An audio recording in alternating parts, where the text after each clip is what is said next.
শুভেন্দু অধিকারীর প্রশাসনিক বৈঠক, 3টি জেলা নিয়ে কল্যাণীতে আজ প্রশাসনিক বৈঠক করে মুখ্যমন্ত্রী শুভেন্দু অধিকারী। আমরা 5 বছর ডাক পাইনি, প্রশাসনিক বৈঠকে বিশেষ বিশেষ এমপিদের ডাকবো। বারাসাতের এমপি এসেছেন, বসিরহাটের বিরোধী বিধায়করাও যোগ দিয়েছিলেন, তাদের মধ্যে একজনকে বলার সুযোগও দেওয়া হয়েছে। এই বিষয় নিয়ে আর কি বলেছেন মুখ্যমন্ত্রী শুভেন্দু অধিকারী, দেখুন। আমরা তো ডাক পাইনি 5 বছর। আমি প্রথম দিন থেকেই বলেছিলাম প্রশাসনিক মিটিংয়ে আমরা সব এমএলএদের ডাকব আর বিশেষ বিশেষ এমপিদের ডাকব।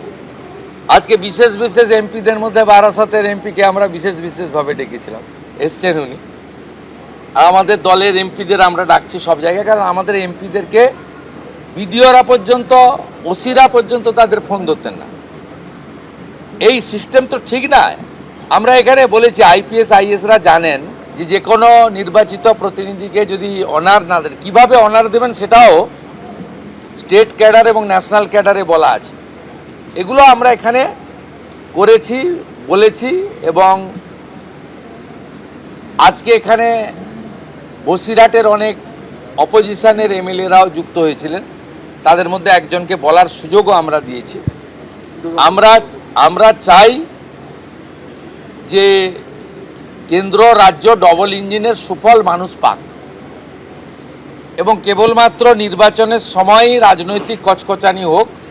সারা বছর আমরা কনস্ট্রাকটিভ আইডিয়া নিয়ে কাজ করি।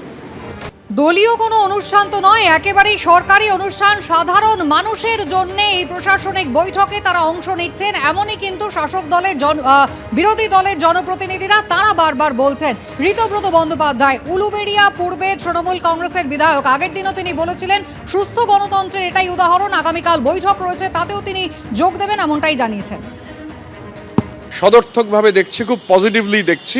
এই যোগদান অত্যন্ত জরুরি, কেননা সংসদীয় গণতন্ত্রে সরকার একটা প্রশাসনিক মিটিং ডেকেছে। আমরা সবাই মানুষের ভোটে নির্বাচিত, মানুষের কাছে দায়বদ্ধ। তো সরকারকে মাইনাস করে কোনো কাজ তো, এবং সরকারও যে এই উদ্যোগ নিয়েছেন। আমার সঙ্গে দিল্লিতে শুভেন্দু অধিকারীর যখন দেখা হয়েছিল, উনি আমাকে বলেছিলেন যে এই মিটিংগুলোতে আসার জন্য। তো স্বাভাবিকভাবে আমি যেমন আগামীকালই একটা প্রশাসনিক মিটিং নয়, কিন্তু Saratchandra medical college, government medical college আমার কেন্দ্রে, সেখানকার একটি মিটিং রয়েছে, সরকারি মিটিং। আমি সেই মিটিংয়ে যোগ দিতে যাব। অন্যতম শক্তিশালী কণ্ঠস্বর, শক্তিশালী কলম। কবির সুমনের একটা বিখ্যাত গান আছে, বিরোধীকে বলতে দাও, বিরোধীকে বলতে দাও, বিরোধীকে বলতে দাও তোমার ভুলের ফর্দ দিক। গণতন্ত্রের জন্য এটা খুব জরুরি যে বিরোধীর কথা বলতে পারা। দুর্ভাগ্যজনকভাবে একটা ধারাবাহিকতা ছিল যেখানে বিরোধীরা ডাক পেতেন না, এটা স্বাস্থ্যকর নয়। অর্থাৎ 6 জন তৃণমূলের বিধায়ক তারা উপস্থিত রয়েছেন। তৃণমূল সাংসদ কাকলি ঘোষ দস্তিদার তিনি উপস্থিত ছিলেন আজকের এই প্রশাসনিক বৈঠকে। উজ্জ্বল মুখোপাধ্যায় সরাসরি আমাদের প্রতিনিধি রয়েছেন আমাদের সঙ্গে। উজ্জ্বল, মুখ্যমন্ত্রী শুভেন্দু অধিকারী বেরিয়ে এসে একেবারে স্পষ্টই বললেন নির্বাচিত বিধায়কদের সঙ্গে প্রশাসনের যে সমন্বয় তাতে এবার গুরুত্ব দেওয়া হচ্ছে। অর্থাৎ বিরোধী যে নির্বাচিত জনপ্রতিনিধিরা বৈঠকেও অংশ নিলেন তাদের বক্তব্য, তাদের পরামর্শকেও সমান গুরুত্ব দিয়ে দেখা হবে।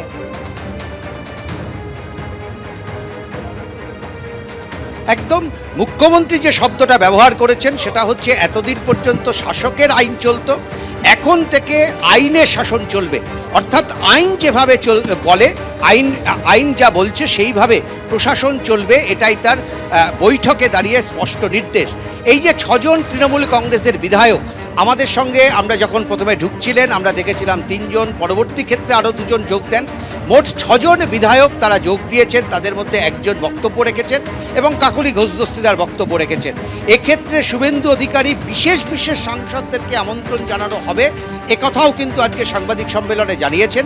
এই বিশেষ বিশেষ সাংসদ হচ্ছেন তারাই যারা আগের ঘটনা নিয়ে অনুতপ্ত এবং যারা মুখ খুলতে শুরু করেছেন, তাদেরকে আমন্ত্রণ জানানো হবে। শুভেন্দু অধিকারী বলেছেন যে এই যে 3টে জেলা নিয়ে যে বৈঠক, সেখানে কাকলি ঘোষ দস্তিদারকে শেষ মেলায় তিনি ফোন করেন, তার সচিবালয় থেকে ফোন করা হয় এবং তাকে এই বৈঠকে আমন্ত্রণ জানানো হয়েছিল এবং তিনি এই বৈঠকে উপস্থিত ছিলেন। এবং মুখ্যমন্ত্রীর কথা অনুযায়ী কাকলি ঘোষ দস্তিদার তাকে ব্যক্তিগতভাবে বলে গেছেন যে একেবারে এই ধরনের বৈঠকে এসে অত্যন্ত ভালো লাগছে, আমি অত্যন্ত খুশি। ফলে দেখো, আজকের বৈঠকে মুখ্যমন্ত্রী একাধিক কর্মসূচি ঘোষণা করেছেন, কিন্তু বৈঠকে একেবারে অন্য একটা চিত্র উঠে এলো যে মোট 68 জন বিধায়ক এই 3টে জেলা মিলে তার মধ্যে 15 জন হচ্ছে তৃণমূল কংগ্রেসের বিধায়ক।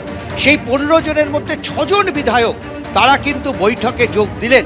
যখন প্রাক্তন মুখ্যমন্ত্রী মমতা বন্দ্যোপাধ্যায় তিনি বারবার বলছেন যে এই সরকারকে তিনি বিশ্বাস করেন না, এই সরকারকে মানেন না, কারণ তার মতে জোর করে এই সরকার ক্ষমতা দখল করেছে, সেই সময় দাঁড়িয়ে তার দলের 6 জন বিধায়ক তারা কিন্তু প্রশাসনিক বৈঠকে যোগ দিলেন।